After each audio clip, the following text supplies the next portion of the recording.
why now we see this crisis of credibility seems for the Prime Minister Abe boiling every day ever more? Well, this involves not just cronyism based on very right-wing politics, and his relationship with this man Kotaro Kake, who runs several schools. And this project is under the Okayama Science University, and which is on the other side of the inland sea. And this is part of a regional development plan. And regional development in Japan is supposed to mean bringing the economy out of the recession. This is a total giveaway to people who already have money and don't need the money. So already people are very angry about that. But there's other aspects too. Shinzo Abe 13 years ago worked with Mr. Kake, got money from him to lobby the Koizumi government to put in this veterinary school. So I think everyone in the country, certainly everyone in the political establishment, realizes he's just outright lying to save his neck right now. So he's really walking the plank right now and facing the sharks. But you know, Mr. Yang, this is a veterinary school. I mean, and yet you see this is putting the Prime Minister almost on the edge of his political career in a way. Oh, yes. How should we understand this very different contrast? Well, I think this individual incidents really linked with the fundamental political troubled basis for Abe. Say, without this, before this scandal broke out, there have been accumulated disappointment and dissatisfaction against the Prime Minister. So this scandal event actually play a role as a trigger of spreading the disappointments and the dissatisfaction and angers at the current policies conducted by Abe. If we're talking about Mr. Abe and his political career, we might want to see how many people are still supporting him. The ratings is one of the things that we can look at. Mr. Abe found his ratings, in fact, nosedive after the scandal over suspected cronyism broke. We look at the July the 22nd, 23rd Mainichi newspaper poll published on Sunday show Mr. Abe's support slipping 10 points to 26% from a previous survey in June. That's quite a difference. In addition, 56% of the respondents, in fact, talking about him, thumbed down Mr. Abe's government, a sharp spike of 12 points once again. So a lot of numbers over there, whether you believe it or not these days about ratings. Mr. Shimatsu, Prime Minister Abe's supporting rate was really high for quite some time. So what kind of a shock do you think this would be for him when he read these numbers? And as a result, what does it mean for him when it comes to some of the most important political choices? Well, now that only 1 in every 4 voters, believe his credibility, and more than that, his character, he's in deep trouble. He's had this 2020 plan to not only sponsor the Olympics in Tokyo, but to revise the Constitution, to remove the peace clauses. And so this Kake affair really sinks him like a torpedo. Now, what you have to understand, why just a veterinary school, an animal studies school? You have to understand that in the animal lab, you can do studies of contagious diseases, highly dangerous ones like SARS coronavirus, avian influenza, MERS, the camel virus, Ebola, and all you need is a level 3 lab. Now, if you did this at a hospital or medical school, you would need a level 4 lab. That would be the highest level security lab under the Biological Weapons Treaty. Okay, you have to report to CDC, World Health Organization, have inspectors come. So they were trying to put this in a very remote location, a highly dangerous lab. And this, I think a lot of his supporters start to realize the accusations against Mr. Abe about being a warmonger, his sitting in a plane that was marked number 731. And I'm a resident of, I'm from Kobe, Japan. Kobe, Okayama, where this school is from, and Shikoku, Ehime. They're part of what we call the research triangle of all the veterans of Unit 731 came back and became microbiology professors. They all worked there in schools there, Kobe University, Okayama University, Ehime, and Toshima University. So this is, people are starting to realize what this man is really about. You can see that our panelist, Mr. Shimatsu, has some different views about exactly what happened. But Mr. Yang, here is the thing. The Abe administration, from the very beginning, you can see very clearly their political agenda. Yeah. It's about the revision of the constitution. It's about having bigger role for Japan, both regionally and also internationally. Yeah. And of course, this would have an impact on its neighbors, China included, South Korea as well, some of the other Southeast Asian nations too. Yeah. So what will this latest personal political scandal, possibly still boiling in the near future, mean for Mr. Abe's political agenda? Will let him speed up or slow down? Well, absolutely, he will input greater efforts for his planned political goals, rather than you say slow down or even cancel. The more severe pressures, the more efforts for Abe to push forward his political schedule. But the problem is the current crisis or scandal pressures have greatly damaged his political base. That is his supporter pillar for bringing about what he wants in the political scandal. So the current crisis actually make the societies of Japan more divided. That means it's more and more difficult for him to get the majority to support a series of his goals, like revision of the constitution, like further revising the security-related legislation and other goals. So in short, he will make more efforts for his goal, but he will face more obstacles and pressures and more difficult to bring about what he wants. Right, but when you think about Prime Minister Abe, Mr. Shimatsu, there is a lack of so-called center-left in the Japanese political landscape for now. There's also a lack of rising political leadership within Mr. Abe's own party, because right now he's the party head. So if it remains what it is today, he's still likely to be the prime minister for the future years to come. So is this going to be only storm in his teacup? Or actually this storm is going to have some real, serious implications? Well, this Sendai election in Miyagi province, which is sort of in that Fukushima area, the zone, okay? This was really a victory by a coalition of the Democrat Party, which ruled before Abe came in, and also the Social Democrat, the Socialist Party, supported by the Japan Communist Party. So this was the really first great coalition gathering and in a very sensitive area. So it's indicative. And of course, Tokyo, he lost by a landslide. So I think this is really indicative of a real trend forming up, that the opposition has finally put the divisiveness, the confusion, the disorganization of the past behind it, and is starting to ride a popular crest now that's growing. I think times are changing finally. Times are changing finally. To what speed? Is it really going to change the political landscape when it comes to election politics? Mr. Yang, what's your judgment?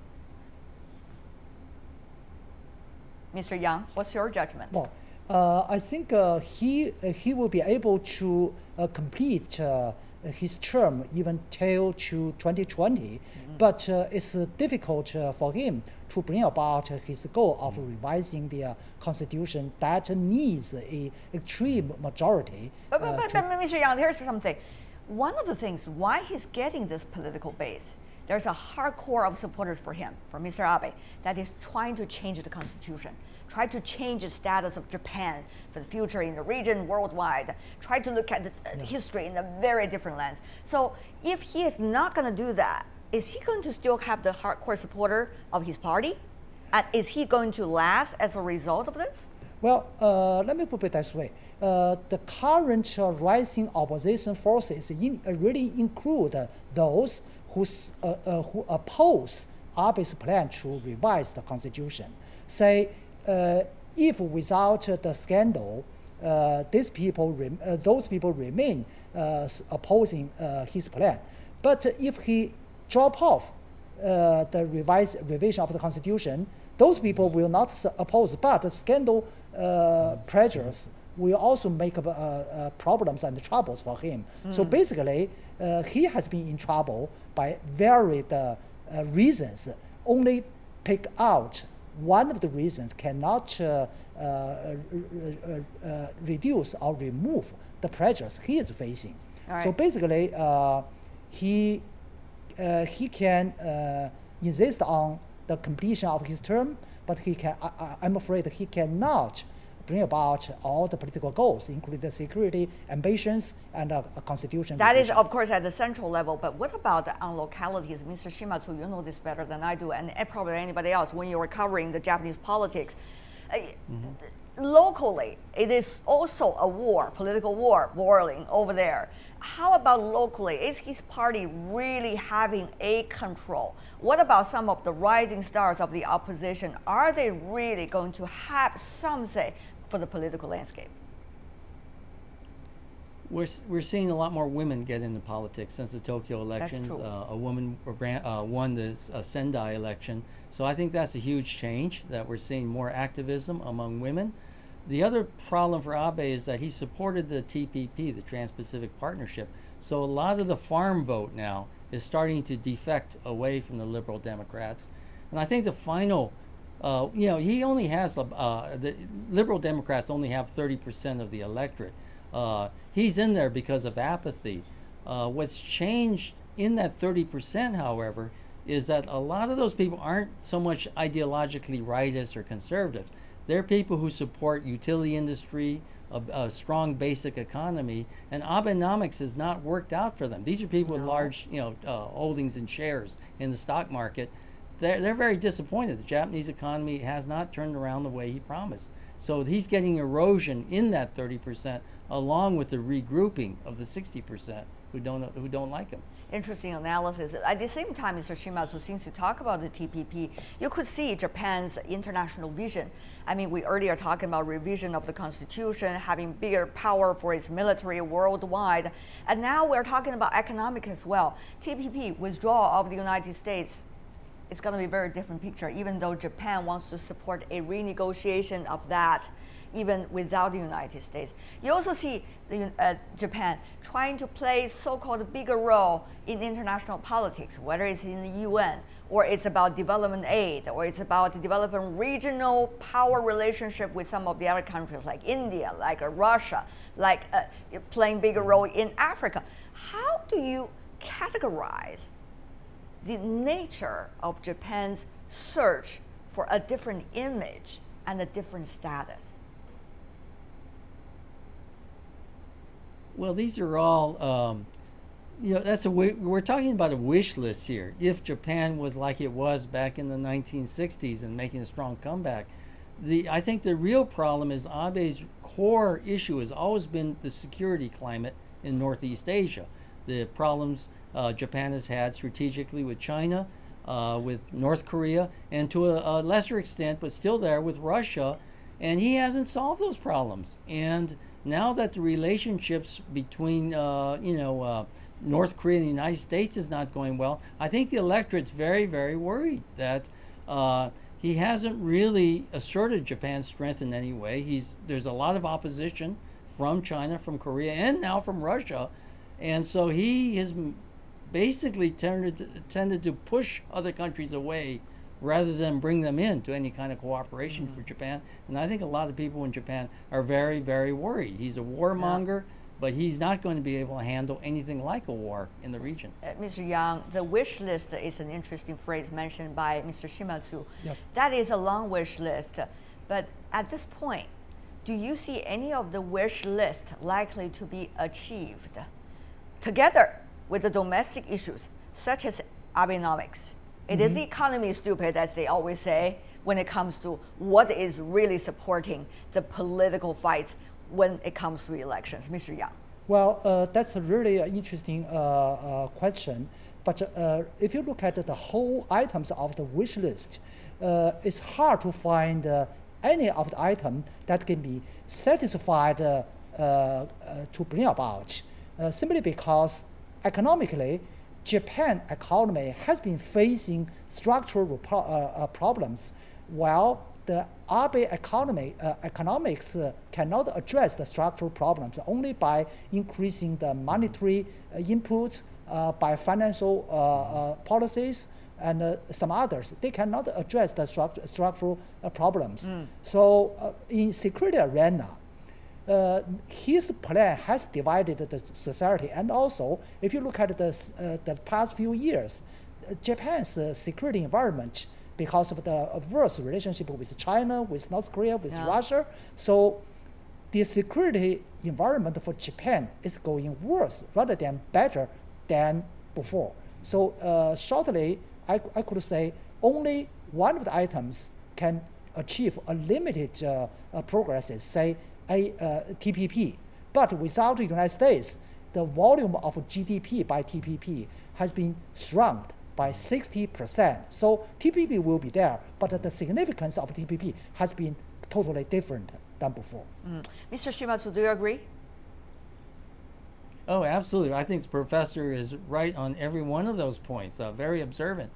Yeah, the situation is that he doesn't have a lot to show for his effort. There's other crises. These missing notes from the troop assignment in South Sudan. We have that looks like another scandal in brewing, because the Constitution forbids, for example, participation in military conflicts outside, immediate defense purposes. So his problems are starting to pile up, and he has very, very little to show positive. And I agree with the professor. His monetary policy has been a failure, and even Mr. Kuroda, the head of the Bank of Japan, admits he's not going to reach his 2% inflation mark. So, but Mr. This is terrible for Abe. But Mr. Shimatsu, just to be fair here, I mean, as a Japanese citizen yourself, many would argue, what is wrong with Japan playing a bigger role, both regionally and also internationally? What is wrong with Japan wanting to shouldering more responsibilities, whether for peacekeeping or for in the role in the United Nations? What is wrong with Japan to have more development aid for elsewhere in the world, for the developing world? How do you see the part of global responsibility vis-a-vis a political desire to be Japan, which in fact, in a way that is resembling what it was, when it's running up and during the war? What is the edge that we are talking about here? Okay, if we can compare why China right now is so successful, is that it had when it had a trade balance, and it still does, it built an investment fund for infrastructure, as we see now along the One Belt, One Road policy, all over the world, not just there. Whereas Japan, when we had our trade balance, we put all our money into an asset bubble, into a real estate property bubble, mainly focused in Tokyo. And when the bubble blew, we lost all our savings. So Japan had this enormous opportunity from the 1960s, had a tremendous run of prosperity and growth. And when we finally got all the money together, we dumped it all into real estate at home, and it overinflated and the bubble broke. And we're still suffering from that. And as a result, Japan will not be a world power in the foreseeable future. Whereas China did properly invest it into a trust fund, which is of benefit to countries all around the world, and also very good for China's construction economy. But Mr. Yang, you see Japan also play an important role in the Asia Development Bank, for example. That is a development aid project also as well, even today. So what do you think, from China's perspective, where Japan is going, and how is China likely to work with Japan for a positive future for everyone? Well, theoretically, it would be great if Japan can play a greater role in Asia and in the global arena economically, including the political arena. However, by what approach and what path? Now, Japan, for example, in economic, you mentioned the ADB. Asian Development Bank.